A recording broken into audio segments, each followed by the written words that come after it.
Hello friends, welcome to study with crazy गुरु।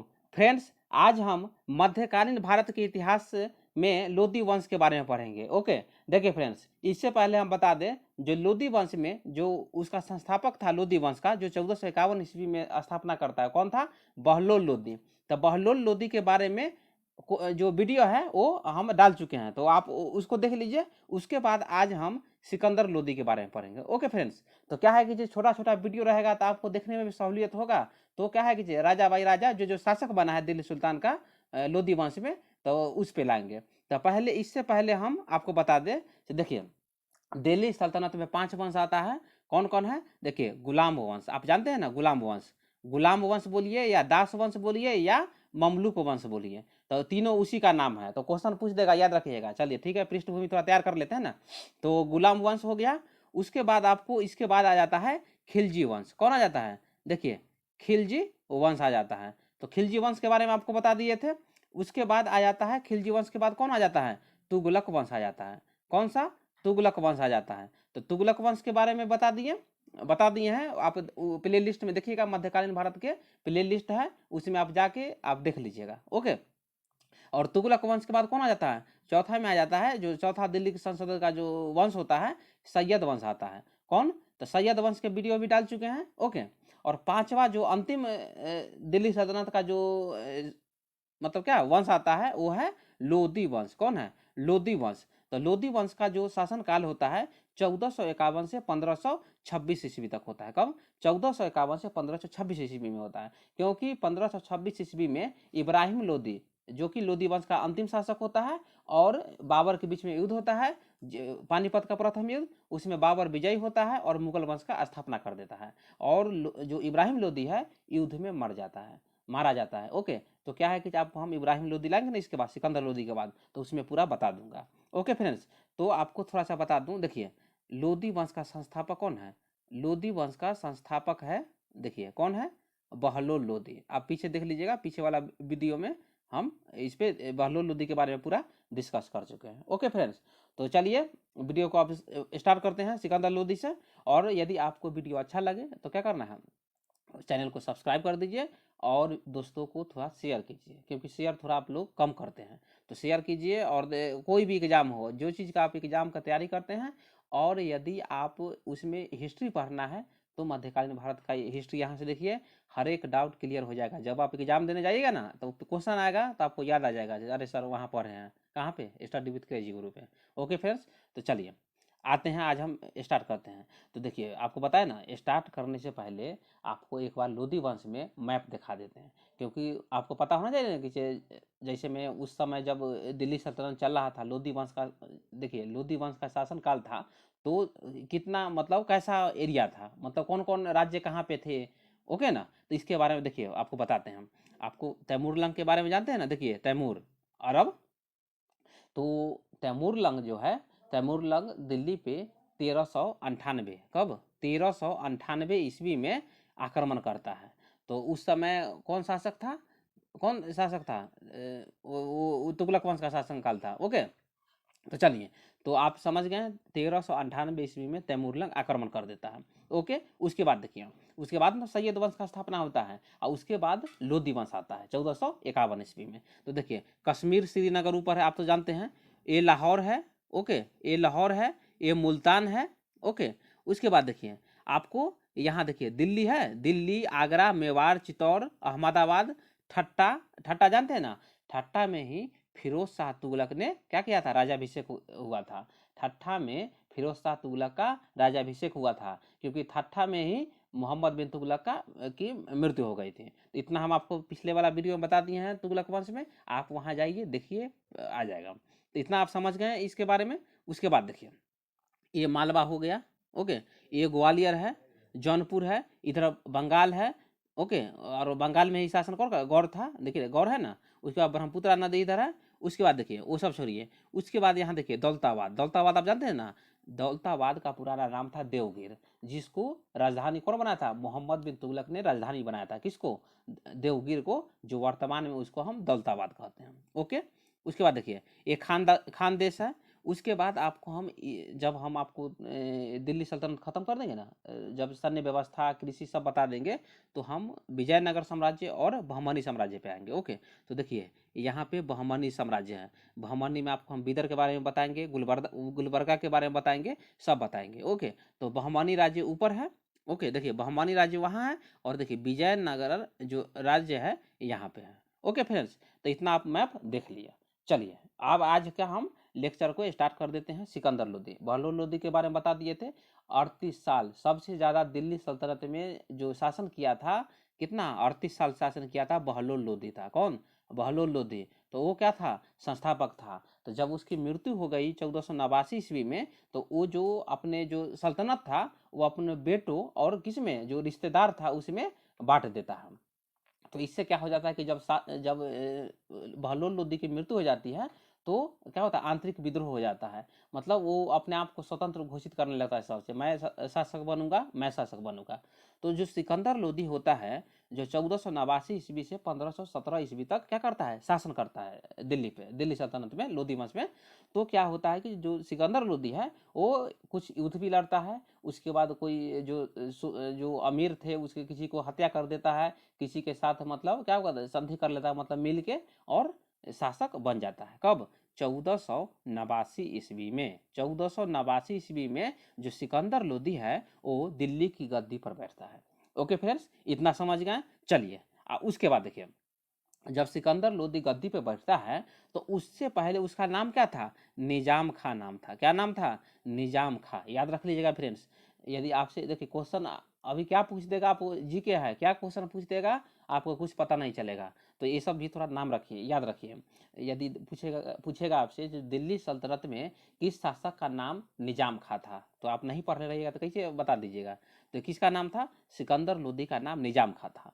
जब वो शासक बनता है, तो कोई भी राजा यदि शासक बनता था, कोई भी सुल्तान, तो क्या करता था कि जो वो कोई उपाधि लेता था। उसके बाद वो जो है सुल्तान सिकंदर शाह की उपाधि के साथ गद्दी पे 1489 ईस्वी में बैठता है। कौन बैठता है? सिकंदर लोदी। ओके फ्रेंड्स, तो चलिए इससे आगे फिर हम देखते हैं। उसके बाद देखिए, उसने अफगान सरदारों को दबाया जिनमें कबीलाई आज़ादी की जबरदस्त क्या था? भावना थी, और जो सुल्तान की बराबरी करता था या सुल्तान से ऊपर समझता था। ओके, आप बोलिए सर हम तो तुर्क लोग के बारे, तुर्क कबीला के बारे में पढ़ते थे। देखिए फ्रेंड्स, दिल्ली सल्तनत में गुलाम वंश से लेके सैयद वंश तक जितना भी शासक था वो तुर्की थे। ओके, लेकिन दिल्ली सल्तनत में जो अफगान शासक जो था, जो अफगानी मतलब शासन स्थापित किया था, कौन था? बहलोल लोदी था। ओके, तो क्या था कि जब बहलोल लोदी आया, तो आपको बताया था ना, रोह के अफगानिस्तान को भारत में बुला लिया वो, से आप लोग हमारी मदद करो, और यहाँ पे मैं जो धन लूटूंगा वो आपको मतलब क्या है, धन आप सब में बांट दूंगा।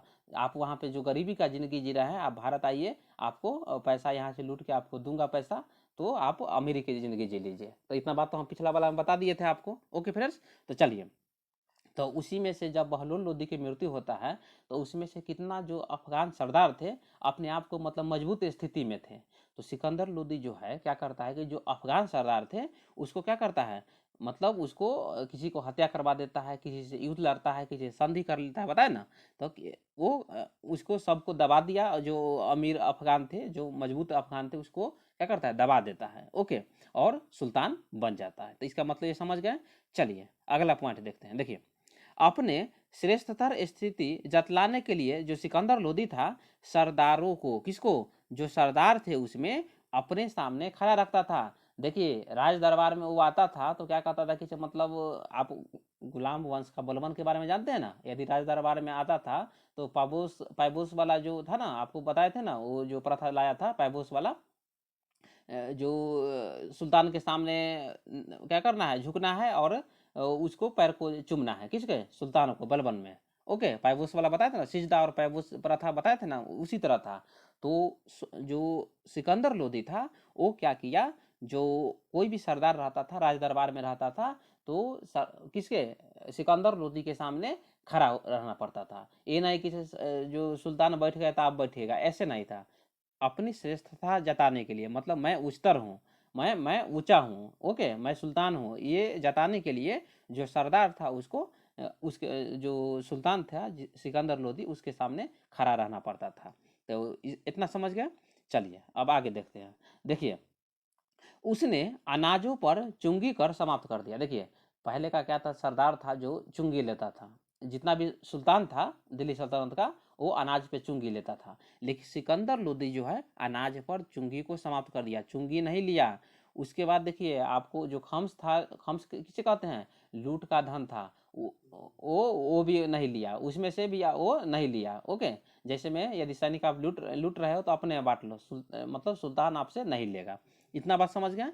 उसके बाद देखिए उसने कृषि विकास एवं भूमि माप के लिए गज ए सिकंदरी चलाया। तो गज ए सिकंदरी का लंबाई कितना था, 30 इंच। ओके, याद रखिएगा, ये गज ए सिकंदरी आपसे पूछ देगा, था सिकंदर सिकंदर लोदी के नाम पर याद रखिएगा। क्या नाम था, गज ए सिकंदरी। तो उसका लंबाई कितना था, 30 इंच था। ओके फ्रेंड्स, चलिए तो गज ए सिकंदरी जो था भूमि माप के लिए, तो वो मुगल काल तक भी चला। कब तक, मुगल काल तक भी वही जो गज ए सिकंदरी जो था उसी से जो कृषि क्षेत्र था उसको मापा जाता था। तो इतना समझ गए हैं। चलिए उसके बाद देखिए उसके काल में जो लगान की रूपरेखा तैयार की गई, लगान मतलब क्या, जो कर लिया जाता था किससे, किसान से, तो वो जो है शेर शाह सूरी के शासनकाल का भी शासनकाल में भी चला। तो शेर शाह सूरी के बारे में आपको बताएंगे जब हुमायूं के बाद आपको बता देंगे। 1540 से 1545 ईस्वी तक शासन किया था।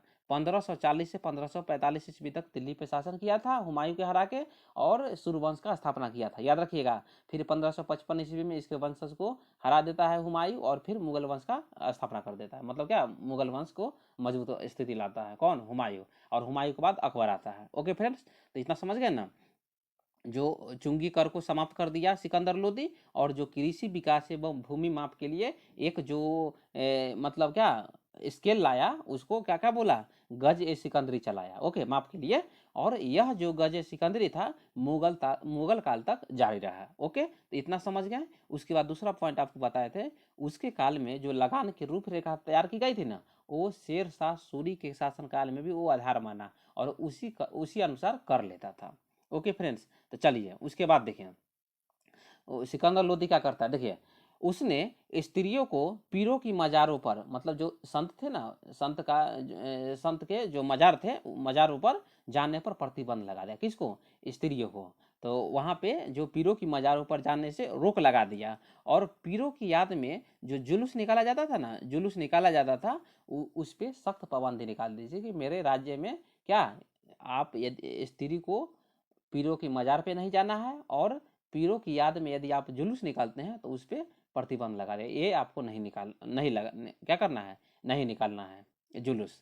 तो इतना समझ गए ना। तो एक किसके बारे में बता दिए, सिकंदर लोदी के बारे में। चलिए उसके बाद देखिए उसने फिर से जजिया कर लगा दिया। देखिए फ्रेंड्स, आप जाके भारत पर अरबों का आक्रमण पहला वीडियो है कि दिल्ली सल्तनत में 712 ईस्वी में, 712 ईस्वी में जब कौन था, मोहम्मद बिन कासिम भारत पे जब सिंध प्रांत जीतता है ना, तो जजिया कर लगा देता है। ओके, तो उसने जजिया कर को पुनः लगा दिया। उस पर हम बहुत अच्छा जजिया कर के बारे में बताए हैं, एक बार जाके आप देख लीजिएगा। ओके, और जजिया कर क्या था, जजिया कर जो था ब्राह्मण से कर लिया जाता था। ओके, जजिया कर ब्राह्मण से कर लिया जाता था। फिरोज शाह तुगलक भी था, वो भी ब्राह्मण से कर लेता था। दिल्ली सल्तनत का दो सुल्तान था जो जजिया कर लगाया था, एक था फिरोज शाह तुगलक, और दूसरा कौन था, दूसरा था सिकंदर लोदी, दूसरा सिकंदर लोदी, याद रखिएगा। ओके, और जजिया कर को पूर्णतः समाप्त कर देता है। आपको जब हम उत्तर मुगल काल बताएंगे ना, मोहम्मद शाह रंगीला, वो पूर्णतः समाप्त कर देता है, याद रखिएगा ये बात। ओके, देखिए जो मोहम्मद बिन कासिम था, जजिया कर पाँच पाँच मतलब पाँच से नहीं लेता। पाँच कौन कौन, देखिए बच्चा से नहीं लेता था, महिला से नहीं लेता था, बूढ़ा से नहीं लेता था, विकलांग हो गया उससे नहीं लेता था, और ब्राह्मण से नहीं लेता था। कौन, मोहम्मद बिन कासिम। ओके, लेकिन फिरोज शाह तुगलक और सिकंदर लोदी जो था ब्राह्मण से भी लेता था। और आपको बताया था ना, फिरोज शाह तुगलक जब दिल्ली में जजिया कर लगाया था ना, तो ब्राह्मण क्या कर देता है, अनशन पे चला जाता है, उसके बाद मतलब विरोध करता है। तो लेकिन सिकंदर लोदी है वो बोलता है मैं जजिया कर लूंगा ही। ओके, तो इससे क्या होता है कि जो दिल्ली की जो जनता थी वो क्या बोला कि जो ब्राह्मण जजिया कर नहीं देगा, तो हम लोग इकट्ठा करके ब्राह्मण के बदले आपको जजिया कर देंगे। इतना समझ गए ना। तो उसने फिर से जजिया कर लगा दिया, उसने एक ब्राह्मण को मृत्यु दंड भी दिया। ओके फ्रेंड्स, तो चलिए इससे आगे फिर देख लेते हैं। उसके बाद देखिए, उसने 1504 ईस्वी में आगरा शहर की स्थापना किया। याद रखिए, बहुत वीवीआई क्वेश्चन है, बहुत वीवीआई क्वेश्चन है। इसको क्या है, इसको जो पॉइंट वीवीआई पॉइंट है इसको नोट कर लीजिए। उसने 1504 ईस्वी में आगरा शहर की स्थापना की और 1506 ईस्वी में क्या करता है, आगरा को राजधानी बना देता है। ओके, तो आप बोलिए सर दिल्ली से फिर यहाँ क्यों आ गया। देखिए क्या होता है, उस वो आगरा का इसीलिए 1504 ईस्वी में स्थापना करता है और 1506 में राजधानी बनाता है, क्योंकि वो वहाँ से पूर्वी राजस्थान हो गया, मालवा हो गया और गुजरात पर जो नियंत्रण रख सके। क्या करना है, नियंत्रण रख सके, इसीलिए वो राजधानी बनाया था। क्योंकि देखिए राजधानी बनाने से क्या होता है कि वहाँ पे सैनिक को तैनात किया जाता है, बहुत भारी संख्या में सैनिक रहते हैं, तो यदि वहाँ पे विद्रोह भी हो जाए तो वहाँ सैनिक जल्दी से पहुँच जाए और विद्रोह का दमन कर दे। ओके फ्रेंड्स, तो इसीलिए 1504 ईस्वी में आगरा शहर का स्थापना करता है और 1506 ईस्वी में क्या करता है, राजधानी बना देता है। क्यों, क्योंकि पूर्वी राजस्थान, मालवा और गुजरात पर क्या करें, नियंत्रण कर सके। ओके फ्रेंड्स, चलिए इसके बाद देखते हैं। देखिए बहुत क्वेश्चन, अच्छा क्वेश्चन है। जो सिकंदर लोदी है, गुलरुखी नाम से फारसी कविताएं लिखता था। याद रखिए, बहुत वीवीआई क्वेश्चन है, एकदम वीवीआई क्वेश्चन आपसे पूछेगा। गुलरुखी नाम से कौन सुल्तान, दिल्ली सल्तनत का कौन सुल्तान है जो फारसी कविता लिखता था। तो कौन लिखता था, सिकंदर लोदी। ओके, सिकंदर लोदी जो है फारसी कविता लिखता था गुलरुखी नाम से। तो ये बहुत वीवीआई है, वो आप पेन डाउन कर लीजिए। ओके, चलिए आपको तो पहले ही बता दिए थे।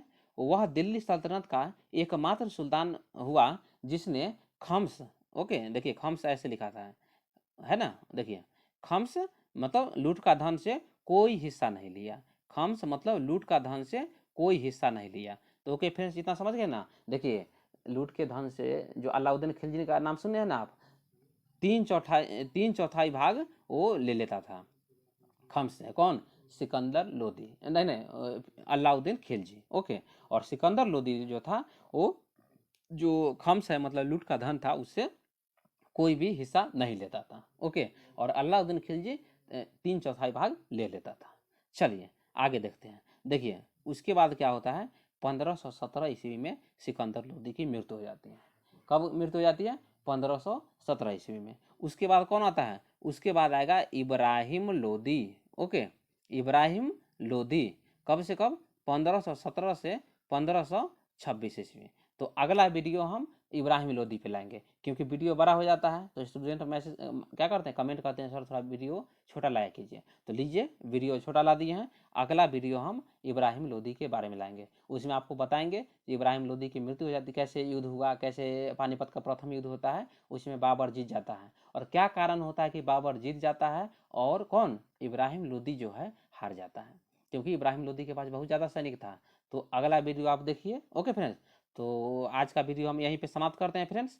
और वीडियो अच्छा लगे तो एक और बताते हैं, क्या है कि आप थोड़ा सा चैनल को क्या कीजिए, सब्सक्राइब कर दीजिए, क्योंकि इससे क्या होता है अपने आप को मतलब हमको मोटिवेशन होता है। तो वीडियो इसी तरह अच्छी अच्छी लाते रहेंगे फ्रेंड्स। ओके, चलिए मिलते हैं अगला वीडियो में। Thank you.